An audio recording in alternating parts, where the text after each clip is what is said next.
Hey everybody, thanks so much for joining us today. My name is Brian. I'm with Shortwave.Me. We are the home of real interesting radio. And today we're going to do a product review, but we're going to do a look back. We're going to look at an oldie but a goodie. As you can already tell, we're talking about the Sony ICF SW7600G shortwave receiver. This was an interesting unit, came out in the late 90s, early 2000s. And what made it unique, among other things, is the quality of this unit. Very, very well made, and probably at that time one of the very few receivers that actually had synchronous selectable sideband, which is a lot more common these days. Though to be sure, if you take a look at some of the newer units, some like the Texan PL660 works very well. PL880 doesn't work well at all. But it's a lot more common now, is my point, than it used to be back then. This really, at the time that it came out, was one of the great values in world band radio. I mean, it was far and away, as I said, the least costly model that was available with synchronous selectable sideband, considered high-tech in its day. And that, on this particular unit, generally performs pretty well.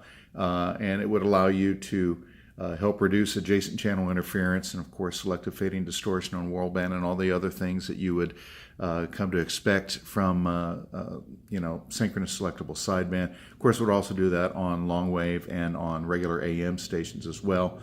Of course, it had a single bandwidth when you were using the synchronous selectable sideband, but it was fantastic, like I said, at reducing adjacent channel rejection. This is one of those that was built to last for sure. It's made of superior quality components, and for its price class, it was really hard to beat. We're going to take a look at the unit itself. We'll just kind of go through what we have here, and we'll kind of go left to right. This button down here is a key protect. As you can imagine, that keeps you from changing your settings, accidental button presses, things like that.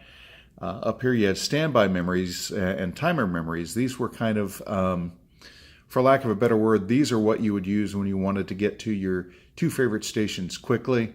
This served as an enter button, and if you can take a look here, if you can read that, it also says time set on the bottom, which kind of gives you an idea that it does include a clock. Which, no big deal, but at the time it was kind of nice to have. You have a button here for scanning on the AM band for starting and stopping. This didn't have a tuning dial or a jog dial as such. These were what were called Slew Dials, and so these you could increment, and it depended upon how you had it set, in 1 or 5 kilohertz. Here on the inner buttons, on the outer buttons, it would go in 5 kilohertz steps. These were 1 kilohertz. And then you could press and hold them. This would increment or decrement by 1 kilohertz, and these would increment or decrement by 5 or 10. Of course, AM, FM. It had direct entry, and again, for the price point this was back when it came out, brand new, it was around $170. It was kind of unique at that time to have a direct entry keypad like this. Particularly one that works so well. Up here you had a sleep timer, so you could actually set it to fall asleep, and then of course your power on and off. I always thought this was intriguing. Not only do we have a key protect here to keep you from accidentally bumping your buttons and your frequencies, but you also have a slide button right here that would allow you to lock the power button on and off, which personally I really like, because I use this to even to this day, I use it to travel quite a bit. This will be one of one of those that are a go with me kind of radio. Looking on the right side here, you'll see that we have a volume tuning dial. Really just 2 bandwidths, one for news, one for music. They're okay. They do well for what they are. You'll find out when you listen to this here in just a bit that the speaker is kind of pedestrian on it. Not very pleasant to listen to over long periods of time, but that can be forgiven simply because it's such a fantastic radio. Of course, it does come with single sideband. You'll see also here, this also serves as your either your AM mode of normal, whether or not you have the synchronous selectable sideband on, and then of course just individual single sideband. You would fine tune that up here with this turning knob, and then of course lower sideband, upper sideband. Moving to the back, there you go. What's now become a standard kickstand. And this one works really well. It doesn't feel flimsy at all, which I'm very glad about. Also has a little map on it. You have your battery cover here. This actually runs off of, pretty sure that is, that's 4 1.5 volt or AA batteries. Of course, it can work off of external power if you're fortunate enough to have a power supply for this. The antenna is quite long. Actually, I could go through and try and measure it, but I want to say it's a good 2-3 feet or more. Actually works really, really well. As with any of these portables, you got to be careful about being a little bit too rough on the antenna, on the internal whip antenna. On this side, again, for this time, for the time period that this was put out, there's some unique features here. For one, an AM external antenna. And it used to be, when this was originally sold, this was also co-bundled with the Sony AN-LP1, which is an indoor active antenna, which I'm actually going to use today because it pairs up rather nicely with this radio. Also because propagation and conditions aren't very favorable for listening right now. So we're going to use that to pull in a few stations just so you can get an idea. Of course, it has a sensitivity switch for DX listening or local. You've got a line out in case you want to record your audio, run it through an amplifier of some sort. Have your headphone jack, and as was mentioned, it does have the ability to be powered with a 6-volt DC power supply, wall wart, if you will. Then on the very top, of course, you'll see right here, I've got it upside down, of course, but there's a light.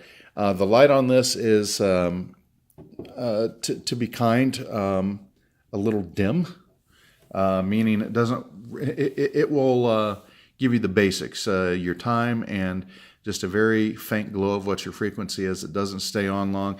I have seen some people who are handy enough that they will disassemble this radio and put in a brighter LED or LCD. I'm not sure. No, it's an LED. Sorry, I got my terms mixed up there. But I'm not that adventurous, and these are hard to find. This was replaced by the ICF SW7600 GR, which came with 100 memories. Still, the basic insides were about the same, maybe a slightly better speaker. Even that has now been discontinued over the past couple of years. So if you can find one of these online or elsewhere, I would say it's getting to be rare, particularly since these are just such fantastic radios. As I said earlier, the components were robust, for its price class. It's got a lot of helpful tuning features, including the keypad, the 2-speed up and down slewing buttons, preset, signal seek, and then resume, for band scanning. And for those who have limited hearing of high frequency sounds, such as men like myself who are, I won't tell you my age, let's just say that my hearing's not what it used to be. The audio quality is actually preferable to a lot of portables that came out during the same time, like the Grundig Yachtboy 400 PE. The single sideband on this is easily the best of any portable of its day. It has an analog clarifier, which I showed you, and combined with the lower sideband, upper sideband switch, it allows for single sideband to be tuned in with really, really fine precision, very good precision. And as such, you can get superior carrier phasing, and it results in a natural sounding audio for single sideband. And I know a lot of portables, even today, a lot of it sounds like you've captured a duck when you're listening. Not so much with this. Like I said, it sounds really good. Of course, it's got a world time clock. It's easy to set. And then, of course, you can use an external antenna of your choice. You can use like, the roll-up antenna types that you get from Sangean. You can also use, the same kind of antennas that you get with Texan that they generally pack with their smaller rigs. It does have a snooze timer. The LCD screen, while very small, is readable from a lot of different angles and directions, so you don't have to have it straight on in order to see your time or your frequency. Does have the travel power lock, which we talked about right up here, which is really nice. And I like that it's mechanical and that it's not an electronic lock, because if that ever were to fail, then that makes it all the more difficult to get your radio on. Really good for AM radio. It's got a nice antenna setup for AM. I use this a lot as well with a Texan AN200, the loop antenna. Made especially for AM radio, and works very, very well. FM is fantastic on this. Good side channel rejection. It does help separate the co-channels. FM stereo is available through headphones or through earpieces. This radio, being a Sony and actually manufactured in Japan, was also available to tune in the Japanese FM bands, starting at 76 megahertz and going up through, all the way through where we're at right now here in the U.S. at 108 megahertz.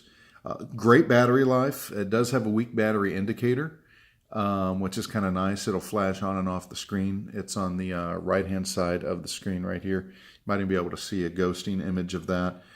And then, of course, it also has a couple lights. We have a tuning light here, which I know is kind of old school, just glows red, and the darker red it gets, obviously, the better your, the stronger your station tuning is. And it lets you know right here if you're using the synchronous selectable sideband when it's locked in. And so it works very, very well. If I could say there are any downsides to this radio, obviously the LCD screen, it's not very bright. I will say that. These three switches right here, it's not very handy to have them at the side, because a lot of the times, I have to turn especially if you're operating in the dark, I have to turn the radio to its side, find a flashlight to see which buttons I'm actually, utilizing. You do get used to it after a while, but it's a little bit of a pain up until the point where you do get used to it. So there's that. Of course, there's no tuning knob, which you kind of get used to, but at the same time, it goes back to the same con, if you will, that these three buttons have. Is it's an unusual, at least for its day, an unusual tuning setup, and so you really have to be aware of what you're doing. It's only 20 presets on this particular radio, only 10 of which are for shortwave. The clock, when the radio's on, you can't see the clock, which to me that seems to be a pretty tremendous oversight, even for late 90s, early 2000s. Anyway, and it can lose lock. The synchronous selectable sideband tends to lose lock when batteries get weak. There's no real meaningful signal strength indicator other than that glowing tuning light. Again, if you're nostalgic like I am, that's kind of enough for me. The synchronous selectable sideband, the alignment tends to vary with temperature, battery voltage, so it can be more muffled on one sideband than the other if you're not running it off of main power supply and you're only using batteries. That said, back then, before they went to switching adapters, Sony's wall warts or wall adapters really were among the best. They were really made specifically for each individual unit, and they work really, really well. And I, for one, am glad that I have it. That said, I guess the bottom line for me is, at the time that I got this, it really was the most bang for the buck. I mean, even though it was manufactured at that time a high cost in Japan, it was worth the money at that time. It's then state-of-the-art, cutting-edge synchronous selectable sideband. Is still something you don't find in every radio, every portable. But you found it in this one, and this one still works extremely, extremely well. As I said, it was great for rejecting adjacent channel interference, selective fading distortion.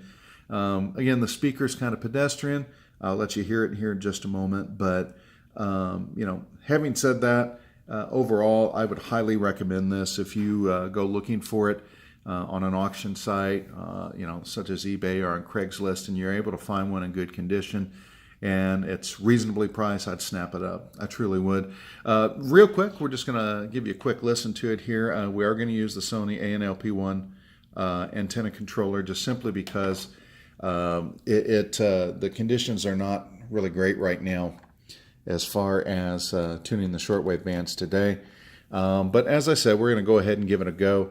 We'll just give you just a quick check of some local stations, and of course we don't want to run afoul of our friends at YouTube, so the audio, at least for the music portions, will actually be short and sweet, as it were. So for the Dolphins is a recipe for disaster. That is a local FM sports station. You can see that it comes in very well.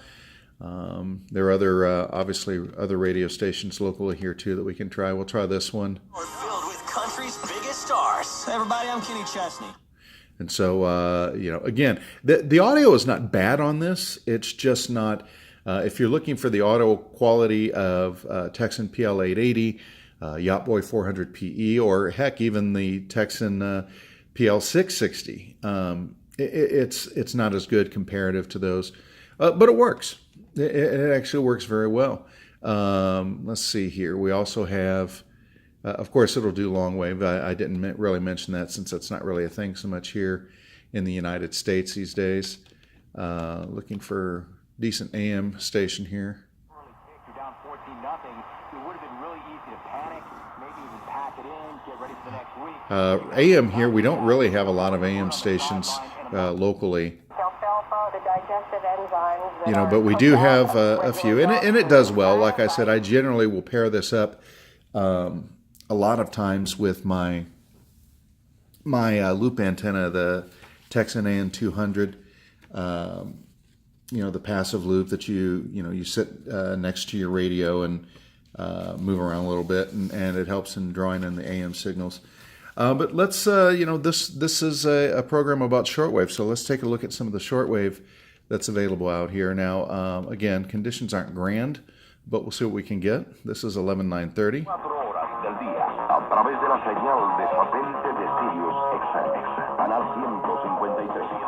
So not bad, as you can tell.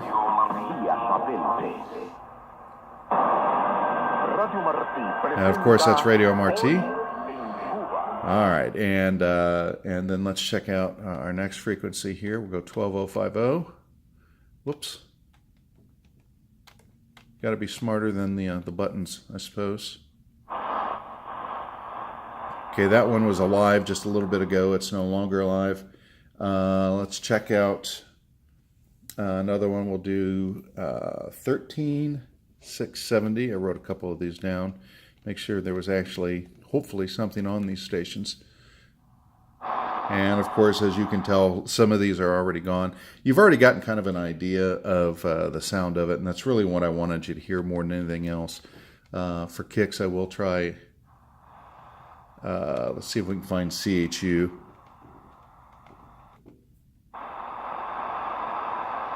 And you can hear it, it's on barely in the background. Again, really all in all, a fantastic radio, as with any shortwave receiver. It's one of these things that the conditions have to be just so before it really comes alive. But if I were outside, we'd have definitely better reception. I'm a bit signal challenged here in the location where I'm recording this. But nonetheless, again, great value for the money. If you can find one, I heartily encourage you to get one. It is the Sony ICF SW7600G. Love this radio. I cherish this. This is one of my daily drivers, as it were, and I use some more modern radios too. Make sure you tune back in and check out the channel. I know we've been a little lax in getting some videos up.